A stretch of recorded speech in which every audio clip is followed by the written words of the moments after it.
Halo guys, balik lagi dengan gue Kenny di sini. Di video kali ini gue akan ngebahas soal RAM. Oke, kenapa ngebahas soal RAM? Soalnya kemarin gue baru aja habis upgrade, ya kan? Ini di laptop gue itu RAM-nya gue tambahin yang dari 8 GB cuman single channel menjadi 32 GB dual channel. Ya kan, biasa kalau kita upgrade itu yang kita perhatikan mungkin yang pertama adalah size-nya, ya kan. Mau upgrade nih, misalkan tadi dari 8 ke 16, 16 ke 32 dan selanjutnya, itu satu. Yang kedua misalkan speed-nya, ya kan. Ada yang speed-nya misalkan di DDR4 nih ada yang sekarang 3200, 3600 dan selanjutnya, gitu kan. Semakin gede angkanya semakin kenceng.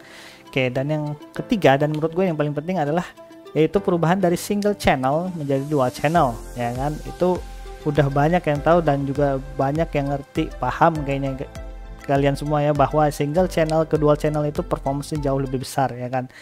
Tapi ada yang menarik perhatian gua guys. Kemarin habis cari-cari, searching di internet, di YouTube, ketemu ada yang namanya rank.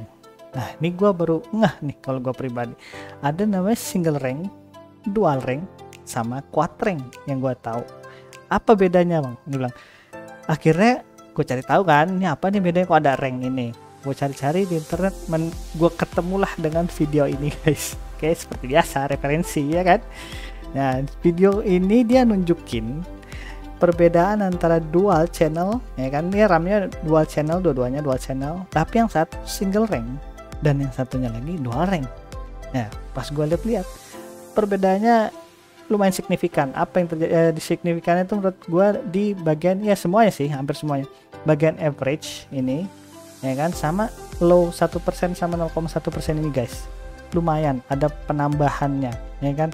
Kalau di sini misalkan dia lagi main ngetes di game apa ini, Cyberpunk kayaknya, ya kan, Cyberpunk. Nah, lihat di sini bisa kita lihat average-nya aja beda lumayan, ya kan, ada 10 fps. Oh ya, ini sama-sama 32 GB ya, ini 2 kali 16, ya kan, nggak kelihatan ya, semoga kelihatan ya. Sama ini 4 kali 8, sama-sama 32 GB, ya kan. Tapi di sini single rank, di sini dual rank. Oke, balik lagi nih, average-nya ada perbedaan lumayan kan, hampir 10 fps. Terus juga di 1% low-nya ini juga ada penambahan guys, gitu. Ini 76 ke 83, terus yang 0,1 dari 66 ke 71.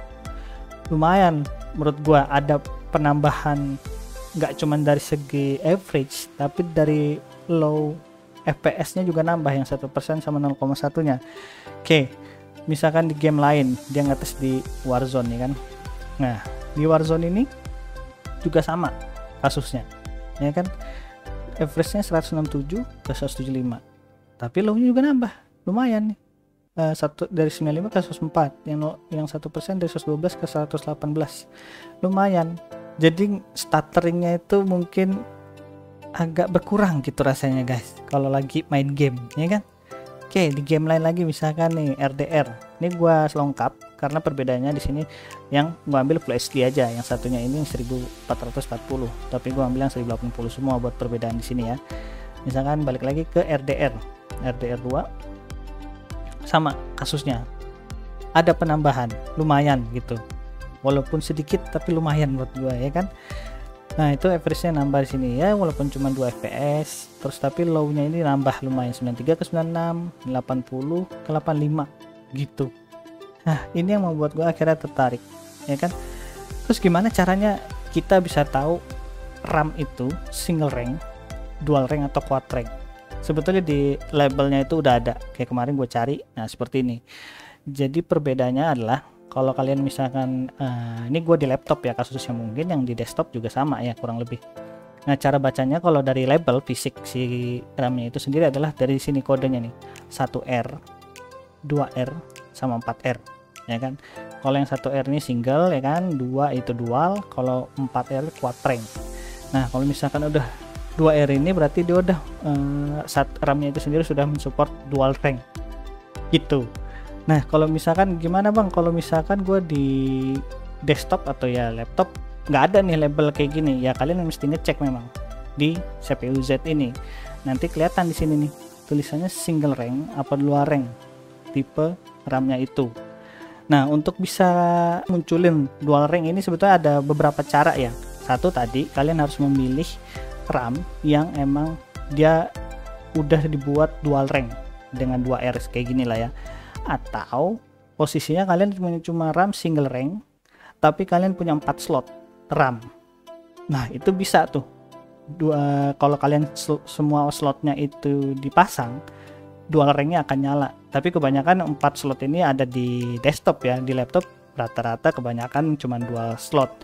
Jadi kalian mesti mencari minimal ya kayak gini caranya, mencari RAM yang 2R atau dual rank tadi per kepingnya.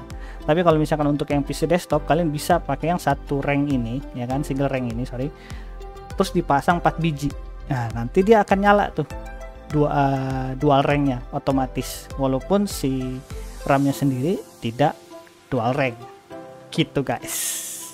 Oke, itu aja kan video kali ini guys ya kan, karena gue hanya ingin berbagi ilmu dan wah ternyata ada hal seperti ini, karena buat gue baru ini ya dual rank kayak gini ya. Semoga bagi kalian yang nggak tahu juga bisa tercerahkan informasi yang baru ya kan, dan bagi yang pengen upgrade bisa jadi lebih mikir lagi supaya nggak kebuang sia-sia gitu, bisa mencari yang paling tepat RAM-nya sesuai kebutuhan. Oh ya tapi jangan lupa guys, nggak semua laptop katanya atau semua desktop yang support dengan RAM dual rank ini gitu. Jadi pastikan PC kalian atau laptop kalian itu support dengan RAM dual rank tadi gitu guys. Oke, jangan lupa like-nya ya guys ya kan, silahkan yang suka like, yang nggak suka silahkan dislike, dan pasti subscribe-nya jangan lupa. Oke, tunggu di video berikutnya guys. Dadah.